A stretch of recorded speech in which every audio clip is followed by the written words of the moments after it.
the cobalt that's being mined in the Congo is in every single lithium-ion rechargeable battery manufactured in the world today. Every smartphone, every tablet, every laptop, and crucially, every electric vehicle. So you and I, we can't function on a day-to-day basis without cobalt, and 3/4 of the supply is coming out of the Congo. And it's being mined in appalling, heart-wrenching, dangerous conditions. And so that's why people need to know, because by and large, the world doesn't know what's happening in the Congo. It's something that people sort of know peripherally, that, you know, that they call them conflict minerals, and, you know, they know that they're coming from an area of the world that's very poor, but I don't think people are aware of how horrible it is. There have been some documentaries that have been done on it, and they're all terrifying. Yeah, so conflict minerals was phase 1, and that's actually not cobalt. What does it refer to, conflict minerals? So conflict minerals, also called the 3TG minerals, are tin, tungsten, tantalum, and gold. And those are in the eastern Congo. And that catastrophe started around the year 2000, late 1990s, 2000, shortly after the Rwandan genocide. The militias moved in, and the eastern Congo is sitting on some of the largest reserves in the world of those 3TG minerals, especially tantalum. And those are all used in microprocessors. And you can think back to, you know, around the year 2000, mobile phones first started coming out and gaining traction. I still remember my little StarTAC flip phone that I had from Motorola. You remember that? Sure. And all that supply was coming out of eastern Congo. Militias and warlords were forcing the local population at gunpoint, machete point, to dig this stuff out, and it was flowing up into the formal supply chain, into mostly those first-generation cell phones. And that became known as conflict minerals. Cobalt started later. Cobalt really took off about 10, 12 years ago. And it's in another part of the country, in the mining provinces in the southeast of the Congo. And cobalt took off because it was started to be used in lithium-ion batteries to maximize their charge and stability. And it just so happens that the Congo, just as it was sitting on more than half the world's reserves of coltan, and of course a lot of gold and diamonds and other things, is sitting on more cobalt than the rest of the planet combined. And it's in a small little patch of the Congo, southeastern corner, a part that used to be called Katanga. And before anybody knew what was happening, Chinese government, Chinese mining companies took control of almost all the big mines, and the local population has been displaced, is under duress, and they dig in absolutely subhuman, gut-wrenching conditions for $1 a day, feeding cobalt up the supply chain into all the phones, all the tablets, and especially electric cars. And we're looking at a video now.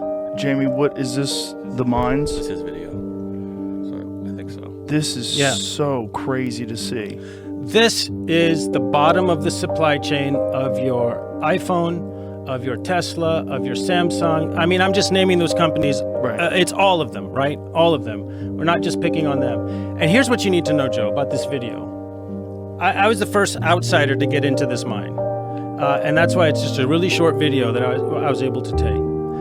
This is an industrial cobalt mine where there's not supposed to be one artisanal miner. Now, that's the term used for people who are just digging by hand as opposed to tractors and excavators. There's not supposed to be one here. That's what the story is told at the top of the chain. This mine, and I can name it, it's called Shabara. There's not supposed to be one artisanal miner here, according to the consumer-facing tech companies and EV companies buying this cobalt. Lo and behold, I walk into this place and this is what I see. There's more than 15,000 human beings crammed into that pit, digging by hand. And if you have sound, you hear the mallets, you hear the shouting, you hear the grunts. It's a mass of humanity. You might expect to see a scene like this.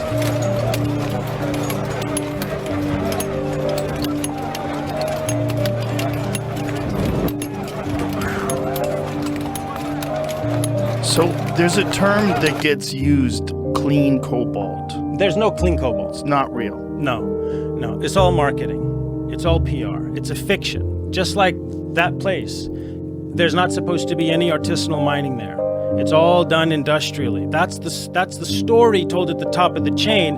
And people assume, the marketing teams at big tech and EV companies assume, well, who's going to go down there and actually walk into the place and grab a video that shows, no, it's actually all raw human force that is clanking that cobalt out of the ground. So there's no clean cobalt. There's not a single company on planet Earth that makes a device that has a rechargeable battery in it that can reliably and justifiably claim that their cobalt isn't coming from sources like that.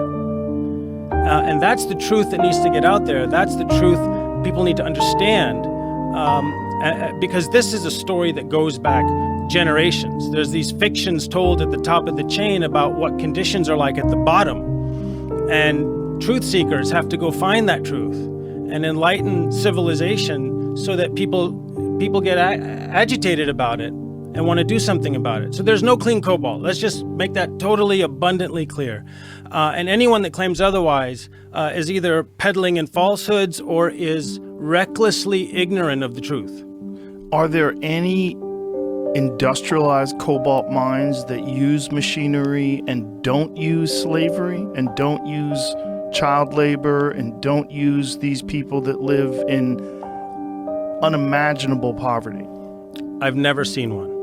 And I've been to almost all the major industrial cobalt mines. Here's why I say that. Number one, they all or almost all will have scenes like that on them.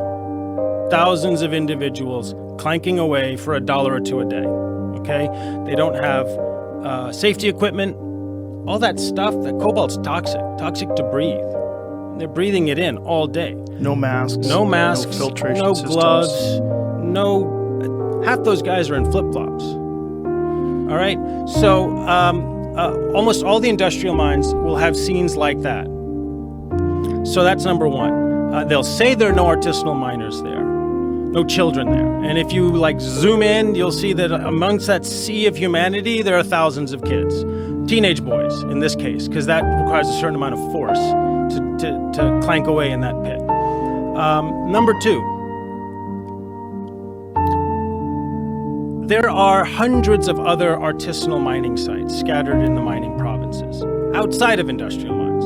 There are artisanal miners in the industrial mines, and then just on the other side of the fence, there'll be a sea of humanity digging there as well, because it's not like at the fence the ore body stops.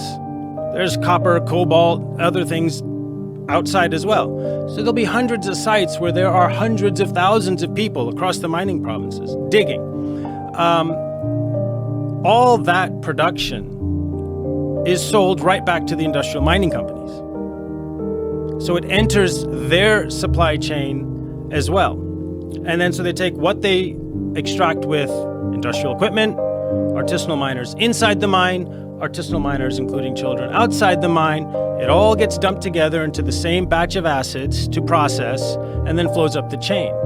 And again, no one can reasonably claim that their cobalt, even if they say that industrial mine, totally clean, don't believe what Siddharth is saying, that's a made-up fake video. They can't demonstrate reliably that all the other cobalt being dug up by kids in thousands of sites across the mining provinces isn't also flowing into their supply chain. Is there another source of cobalt in the world that's ethically supplied? So last year, 2021 is the last year there's data, about 72%, almost 3/4 of the world's supply of cobalt came out of a small patch of the Congo. And then there's 3% Russia, 3% Australia, 3% Morocco. There's everyone else is 3%. And I don't know what the conditions are there. I imagine in Australia, mining follows standards of dignity and decency and labor and sustainability.